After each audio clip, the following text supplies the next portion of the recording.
Olá, bom dia. Um dos objetivos da Defensoria-Geral do Estado para 2023 é implantar núcleos em todo o estado do Maranhão.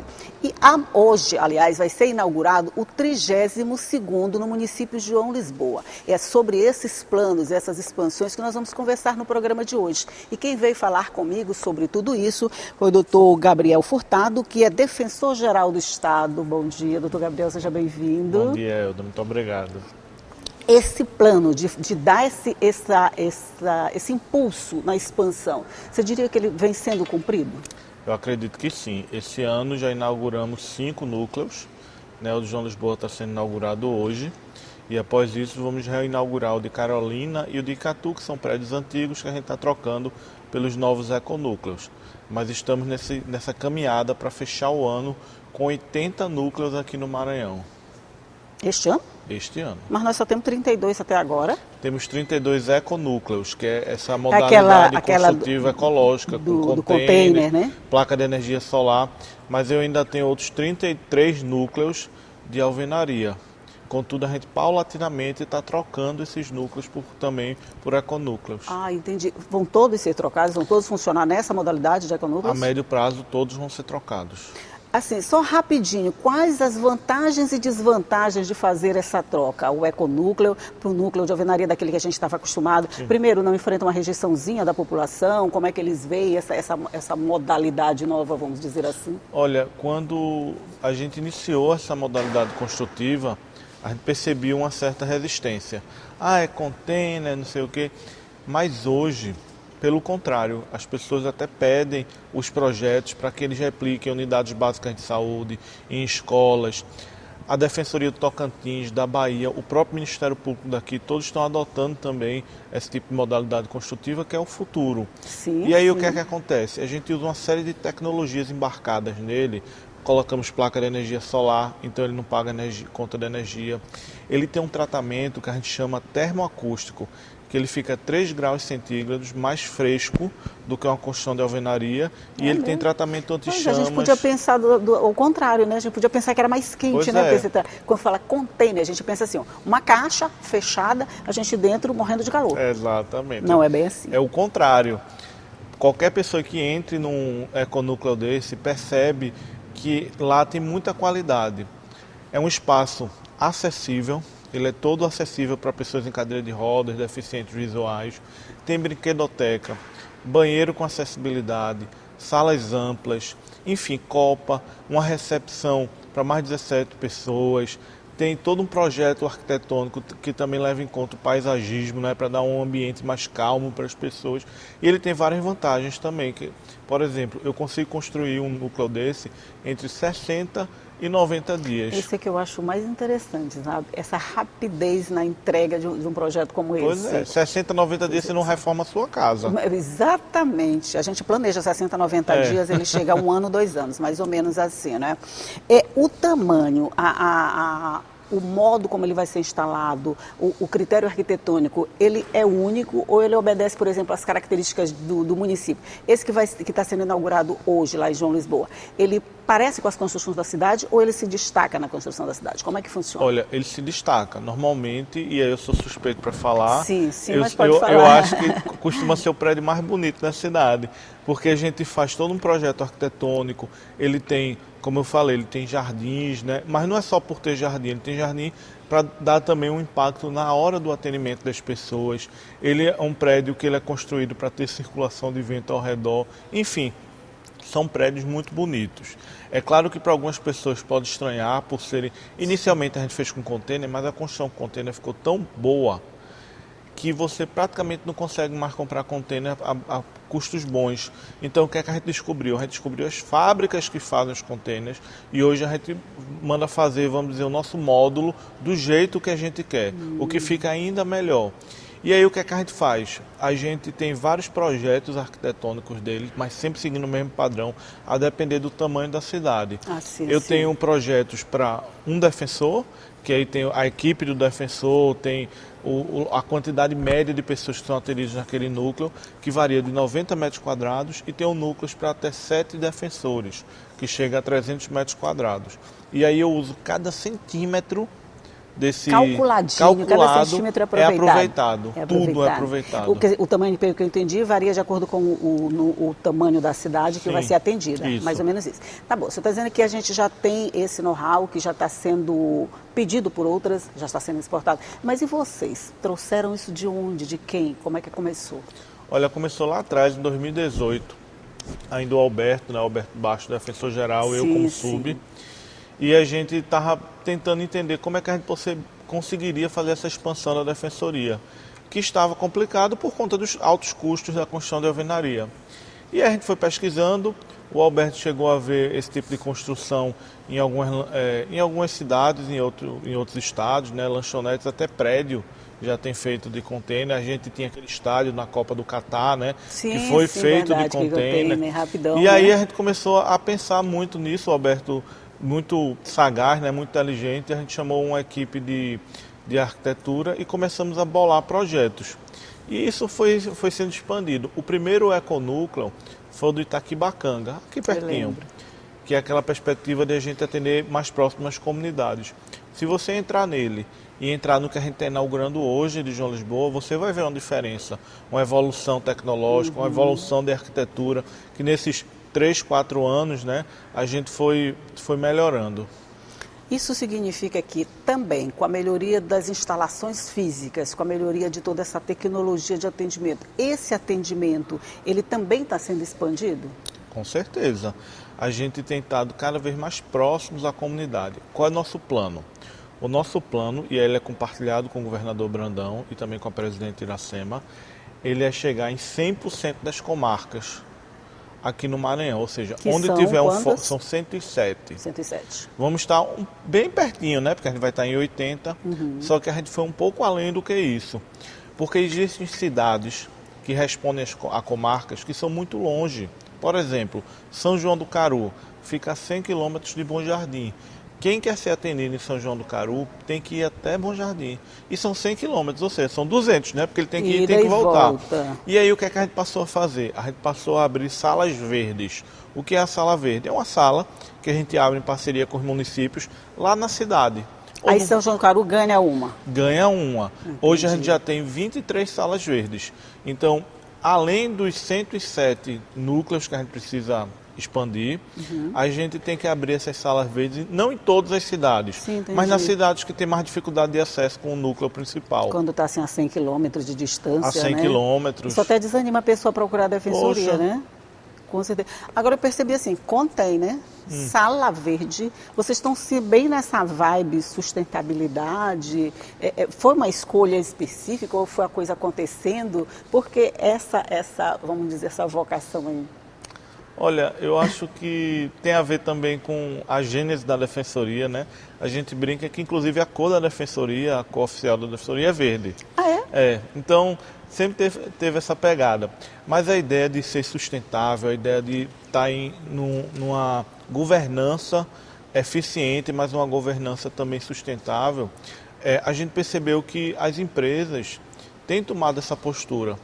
E por que não trazer certas práticas empresariais para dentro do serviço público? Então a gente começou a estudar um pouco mais de gestão, principalmente gestão empresarial. A gente começou a criar na defensoria centros de custo. A gente começou a criar na defensoria valores e princípios que levem a governança também, a governança voltado para a sustentabilidade. E a partir daí a gente viu a defensoria crescer. Sim, sim. Eu entendo que a defensoria, assim como os órgãos públicos, tem que dar lucro. É claro que não é aquele lucro empresarial de dinheiro, mas é um lucro de impacto social. Eu tenho que mostrar que a defensoria, o dinheiro investido na defensoria, gera impacto social positivo. E a partir daí eu preciso gerenciar esse recurso melhor. Ok, sobre esse gerenciamento de recursos que estão sendo adquiridos, isso nós vamos falar no próximo bloco. Você não tomou um pingo de café, você vai tomar um cafezinho agora. A gente faz intervalo, mas a gente volta já já e continua conversando.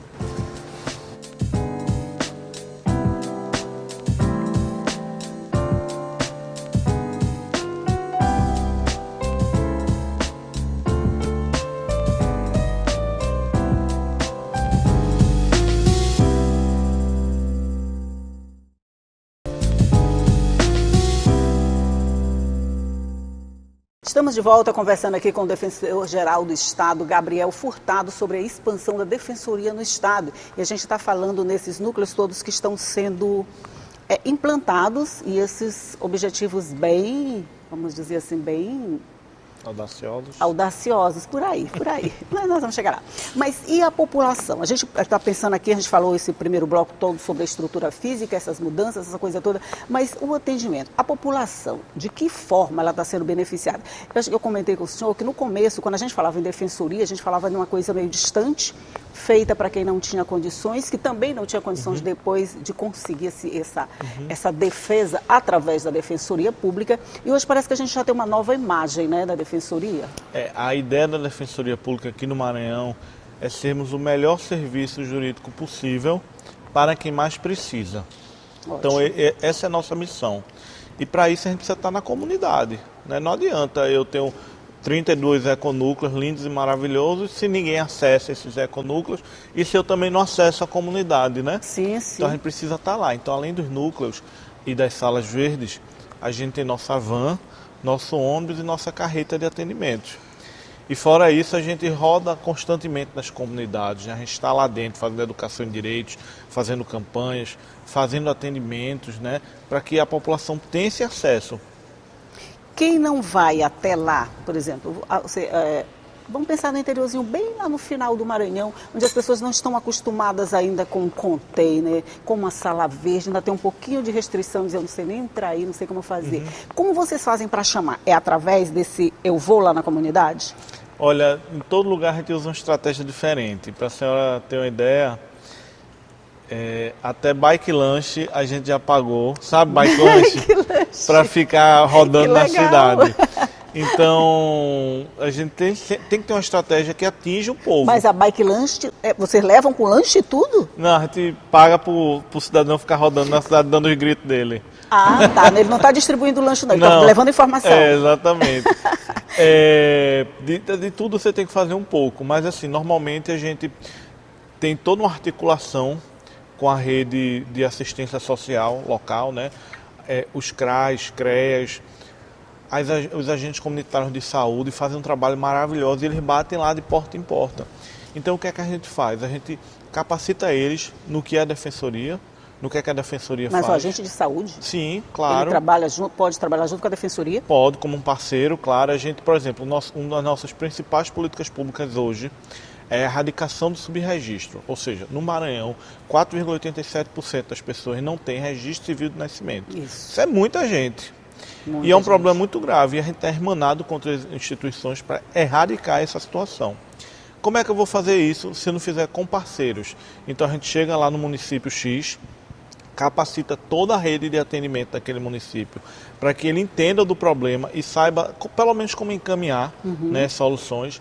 E quando aquela agente comunitária, que é uma liderança naquela comunidade, que está lá naquele povoado, lá na nascente do Rio Itapecuru. Lá na nascente do Rio Itapecuru. Que muitas vezes o poder público não chega lá. Quando ela bate naquela casa, que ela vê uma criança, um idoso sem o registro civil de nascimento, ela já sabe o que fazer. Isso. Ela já tem o número da defensoria, ela já tem o encaminhamento do cartório, ou ela já sabe até a lista de documentos que ela precisa providenciar para tirar aquele registro. Então a gente potencializa esse atendimento. Ele foi lá na nascente do Rio Itapecuru, gente, é longe que só. Você sai de Mirador, roda uns 300 quilômetros até chegar lá, eu já fiz essa viagem, é muito louco. Essa agente de saúde vai lá, faz isso tudo, mas esse cidadão tem que sair de lá e ir até a defensoria, é isso? Não necessariamente. É isso. Não necessariamente. A gente tenta dar o máximo de facilidade possível para o cidadão. Então, por exemplo, a gente tenta fazer ou atendimentos virtuais, quando é possível, porque tem lugar que nem isso é possível. Lá não vai ser muito possível, o sinal dela dos melhores. E a gente leva nossas unidades móveis para esses locais. Por exemplo, estivemos agora em Fortaleza de Nogueira e Loreto. Pertinho. Que não tem defensoria ainda, não tem defensoria. Levamos nossa carreta. Atendemos mais de 11% da população em uma semana. Então a gente faz isso. E quando tem lugar que não chega a carreta, não chega ônibus, não chega nada, a gente vai. Vou lhe dar um exemplo. Marajá do Sena. Marajá do Sena, logo após aquela enchente do ano passado, tentamos chegar lá com a carreta, não foi possível. Deixamos a carreta em Paulo Ramos, descemos, todo mundo entrou em carros, em vans, levamos equipamentos e fomos atender lá em Marajá do Sena. Com situações assim incríveis, lindas, maravilhosas. Aí tem que ser mesmo no amor, né? É. Aí tem que ser, tem que ser mesmo no amor. E o resultado desse trabalho, doutor Gabriel, ele está se traduzindo em números? Quer dizer, o que vocês estão conseguindo? O trabalho do subregistro, o que foi conseguido até agora? O trabalho, por exemplo, de um advogado que uma família precisa e não tem como acessar essa assistência jurídica. Isso está chegando? Vocês têm esse retorno? Sim. Tem chegado cada vez mais. A gente verifica muitas situações básicas, né? Muitas situações mais simples, como um registro, como um divórcio. Quando o Tribunal de Justiça faz esses casamentos comunitários, que são momentos lindíssimos, normalmente o atendimento da Defensoria também bomba antes. Porque muita gente atrás de documento, atrás de se divorciar para casar de novo. Para participar do comunitário tem que passar isso pela Defensoria, mais ou menos isso. Então, assim, a gente percebe uma procura cada vez maior do atendimento da Defensoria Pública. Deixa eu esquentar seu café, porque a gente só conversa. Vamos, tá vendo? pode continuar, vamos conversar. A gente percebe cada vez maior a busca pelo atendimento da Defensoria. Até porque a gente tem investido muito em situações como essa, de comunicação social, de comunicação que atinge as pessoas e eles passam a conhecer mais seus direitos. Então a gente tem, por exemplo, a nossa carreta e nosso ônibus já tem solicitação para dezembro.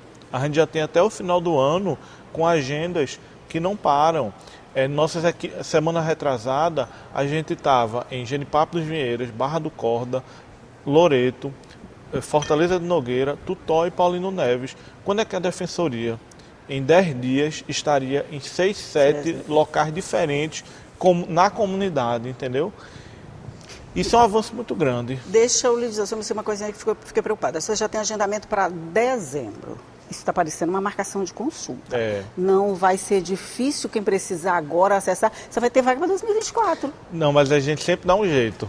Porque ano passado, em 4 meses, a carreta rodou o equivalente de São Luís até o Polo Norte.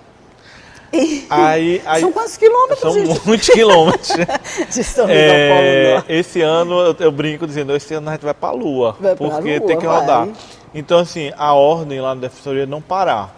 Né? Não parar, a gente está sempre rodando. Então, assim, não é que eu esteja com a agenda lotada até dezembro, mas eu tenho solicitações mensais até dezembro. Então, todo mês eu já tenho alguma coisa marcada. Mas ela não só vai para um local, né? Por exemplo, a gente foi para Loreto.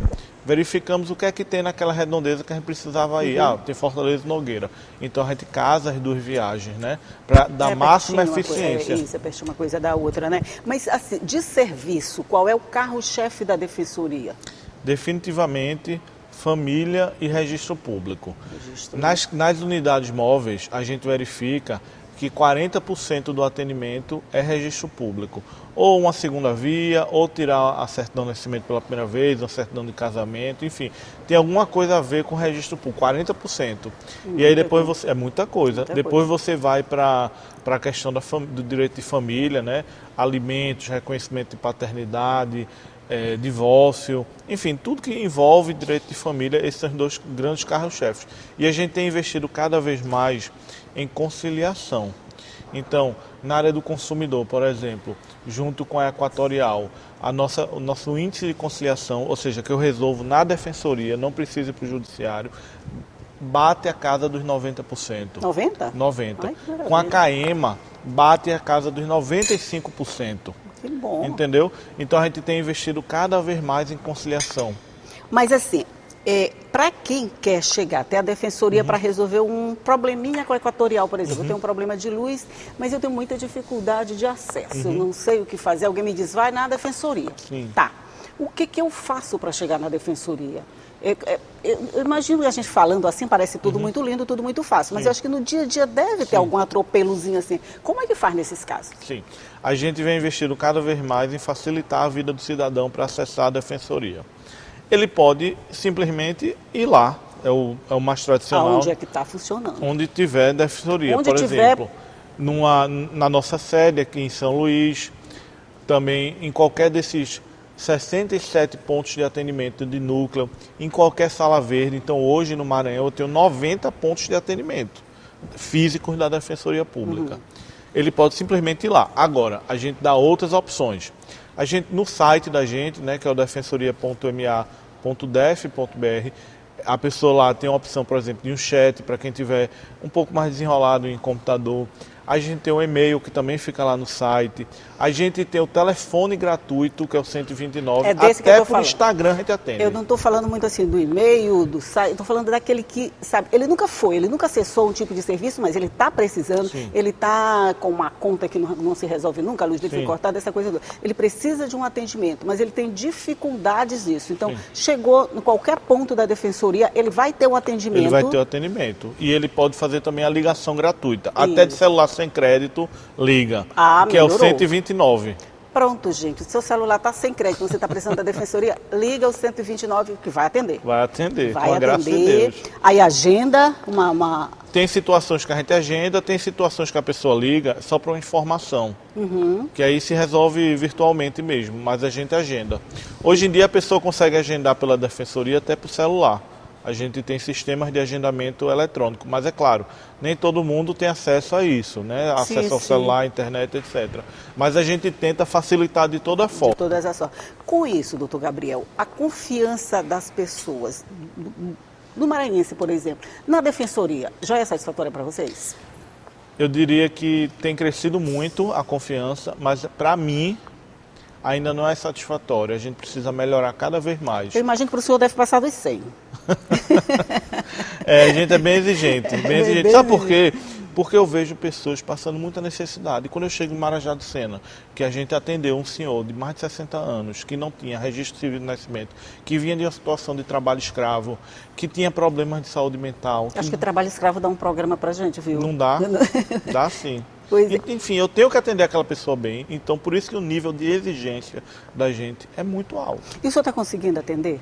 Esse senhorzinho, por exemplo, esse senhorzinho que você encontrou lá, que não tem registro, 60 anos, trabalho escravo, não sei o que tem. Você consegue dar uma resposta na hora para aquela pessoa? Esse caso específico que eu estou dizendo, a gente só saiu de Marajá do Sena quando ele estava com o registro civil na mão dele, inclusive agradecendo ao cartório de Marajá do Sena, o doutor Igor, e também dando entrada no benefício de aposentadoria dele. A gente só saiu de lá quando a vida dele estava encaminhada. Que maravilha. Eu acho que um caso desse resolvido já dá uma satisfação, né? Já vale o trabalho feito, né? Já dá um acalento na alma. Já dá, sim, já dá. Então nós vamos aguardar os próximos capítulos da Defensoria do Estado e que o senhor volte aqui para dizer que a gente já tem todos os 107, né? Que vocês 107 comarcas. Comarcas não esse ano, né? Porque esse ano a gente chegou a 80, né? Esse ano não, mas vamos... A gente está em 32 para 80, ainda faltam 28, né? Isso, mas se Deus quiser, ainda dentro do nosso 48, mandato. que 28, 48. Mas está tudo dentro do calendário e vai dar certo com toda certeza. O bom é essa confiança que as pessoas passaram a ter na Defensoria a partir do trabalho que vem sendo desenvolvido esses anos todos. Eu acho que esse sim é o maior mérito da Defensoria.